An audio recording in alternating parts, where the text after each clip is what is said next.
सुबह अभी नहीं हुई थी। आखिर दीदी को क्या बताना चाहती थी मीनल। सूरज निकलने में अभी कुछ वक्त और था। रात के कालेपन और सुबह के उजालेपन के बीच जो धूसर होता है वह अपने चरम पर चमक रहा था। चारों तरफ एक सर्द खामोशी छाई हुई थी। इस मुर्दासी खामोशी का हनन तब हुआ जब मीनल एकाएक हड़बड़ाकर उठ बैठी। वह कुछ इस तरह काँप रही थी जैसे उसके शरीर के भीतर बिजली सी कौंधी हो। उसकी सांसें लगभग दौड़ रही थीं।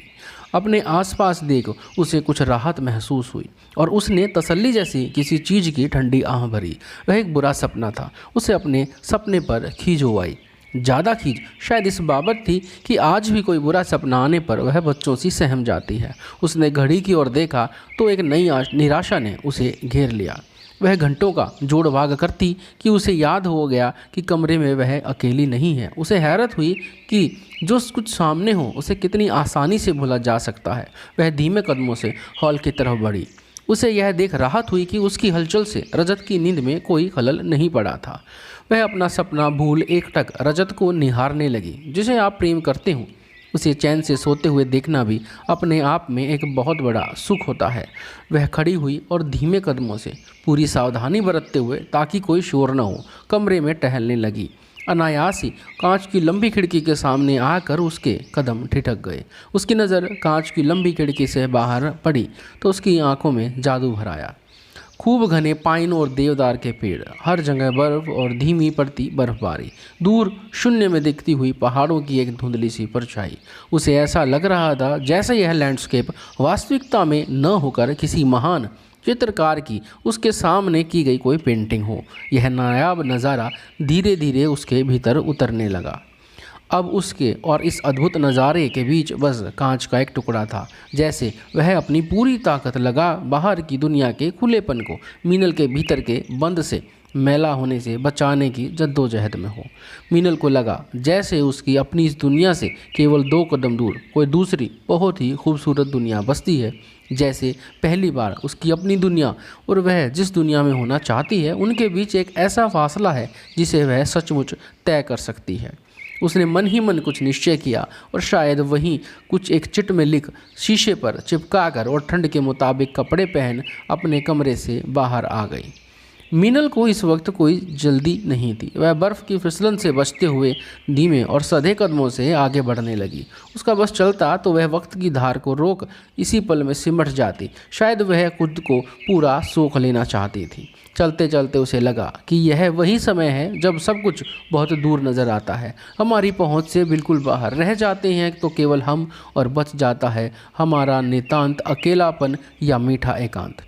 वही समय है जो हमें परत दर परत खोलते हुए खुद के ही सामने उधेड़ कर रख देता है। हम अपने भीतर झांकते हैं साहस से या किसी मजबूरीवश और ख़ुद को आर पार देखते हैं। पहले घड़ी देखने के बाद जो घंटों का हिसाब करना रह गया था अब वह सालों के हिसाब का रूप ले चुका था। शायद सच ही है, जो कुछ भी हम सोचते हैं करते हैं वह हम तक वापस लौटता है, और वह भी इसी जीवन में। मीनल चलते हुए बहुत दूर जा पहुंची थी और अब आसपास कोई जगह देखने लगी थी। जिस जगह वह बैठी थी वहां से दूर की पहाड़ियां भी एकदम साफ दिख रही थी। शायद इसलिए ही उसने यह जगह चुनी। उसे पहाड़ों से एक लगाव हमेशा से रहा था। दूर पहाड़ियों की चोटियों पर पड़ी बर्फ़ की सफ़ेद चादर उसे इस कदर आकर्षित करने लगी कि उसने उस बर्फ़ पर नज़दीक से देखने की जगह अगले जन्म बर्फ़ की चादर हो जाने की कामना की। होने को तो जिस पगडंडी पर चलकर वह इस जगह तक आई थी ढेर सारा बर्फ़ वहाँ भी जमा था, लेकिन उसकी सतह से वह साफ सफ़ेद होने की जगह धूल से मटमैली हो दागदार सी प्रतीत होती थी। यही कारण रहा होगा जिसकी वजह से इस बर्फ़ ने उसे इस कदर प्रभावित नहीं किया। न ही उसने इस बर्फ़ से गोले बना हाथों से कुछ खेलने की कोशिश की और न ही इसकी छुअन के ठंडेपन को महसूस तक किया। वह उसके होने को जैसे नकार कर बिना कोई दिलचस्पी दिखाए आगे बढ़ती गई थी। शायद जब हम किसी चीज़ को दूर से देखते हैं तो उस अनजान के झिरमुट में भी कुछ सुखद होने की आशा ही हमें विस्मित करती है। जब तक हम उस अनजान को नहीं जानते और उसके पास नहीं पहुंच जाते हमारा यह भ्रम बना रहता है, और जैसे ही हम उस अनजान के नज़दीक पहुंचते हैं हमारा यह भ्रम कुछ यूँ बिखरता है मानो भीतर कुछ टूट गया हो।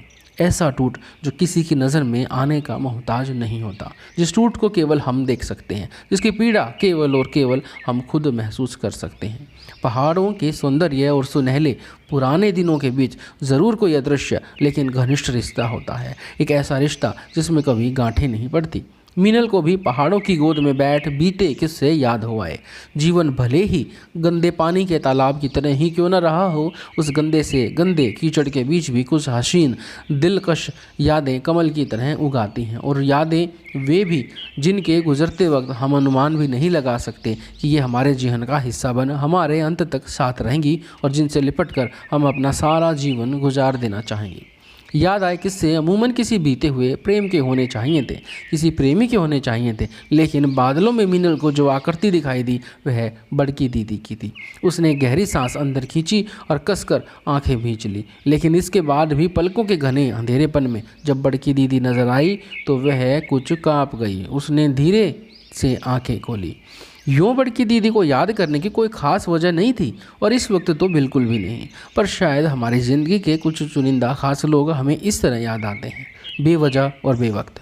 बड़की दीदी से उसकी एक अरसे से मुलाकात नहीं हुई है। उसे अचरज हुआ कि इतना समय बीत जाने पर भी उनकी छोड़ी छाप अमिट थी। बीते हुए दिन और ज़्यादा पुरजोर तरीके से उसके सामने तैरने लगे। अतीत और वर्तमान के बीच की रेखा मध्यम होती हुई एकदम धुंधली पड़ गई। वह बड़की दीदी को घर की कोई बात बता रही थी। ज़रूर कोई ऐसी बात रही होगी जिसके लिए माँ ने उसे कहा होगा कि यह किसी को मत बताना। हर परिवार के अपने कुछ राज होते हैं, लेकिन बड़की दीदी भी तो उस परिवार में शामिल थी।